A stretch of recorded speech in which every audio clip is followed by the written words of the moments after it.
baaritaankii asagoo free ah wacyigelintii oo free ah talaalkii oo free ah intaas oo dhanna waxaa sanadkan idin sameynaayo isbitaalka Kalkaal Hospital. Assalaamu calaykum waraxmatullaahi wabarakaatuh. Dhammaan shacabweynaha Soomaaliyeed magacayga waa Xasan Cumar Weheliye. Waxaan rabaa inaan ka hadlo maalinta 28 Juulaay ay ku beegan tahay maalinta cagaarshowga adduunka laga xuso. Saabnahay cagaarshowga waxaa keeno fayraso kala duwan afka qaladna waxaa lagu dhahaa hepatitis A, B, C, D. waxaa ugu daran cagaarshowga nooca B-ga iyo nooca C-ga.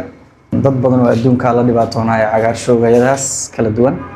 waxaa lagu qiyaasay cilmi baaristii ugu dambeysay la sameeyay 2024 287 milyan inay la xanuunsanayso ama xanuunka raaga ee la qabaan cagaarshowga nooca B-ga iyo nooca C-ga. tirada dhimashada waxaa lagu qiyaasaa 1.5 milyan ka badan inay u dhimato sanad kasto. waxyaabaha sanadkan isbitaalka Kalkaal u qabanayo bulshadiisa waa inay helaan adeeg caafimaad oo cagaarshowga ku saabsan oo free ah, talaal oo ah habka ugu fiican ee looga hortago cagaarshowga nooca B-ga especially, daaweyn oo ah daawo dhameystiran in loo sameeyo dadka qaba cagaarshowga nooca C-ga.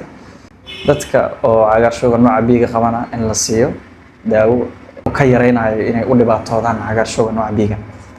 halka la talin wacyigelin caafimaad oo dhameystiran ay heli doonaan dhammaan bukaanada. dadka oo muhiimka u tahay inay adeegyadaas si gaar uga faa'iideystaan waa dadka la nool dadka qaba cagaarshowga, sidoo kale dadka shaqaalaha kala duwan ee caafimaadka.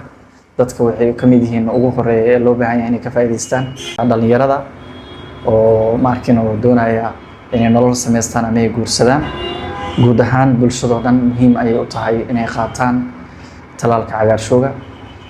talaalka qofka inuu qaato waxaa ka horeysa inuu marka hore isbaaritaankii asagoo free ah wacyigelintii oo free ah talaalkii oo free ah intaas oo dhanna waxaa sanadkan idin sameynayo isbitaalka Kalkaal Hospital. waxaan rajeynayaa dhammaan bulshada Soomaaliyeed in ay ka faa'iideystaan oo ay ka taxadiraan cagaarshowga oo ah virus aad u xun oo dhibaateyn kara qofka noloshiisa iyo caafimaadkiisa. waa mahadsantiin.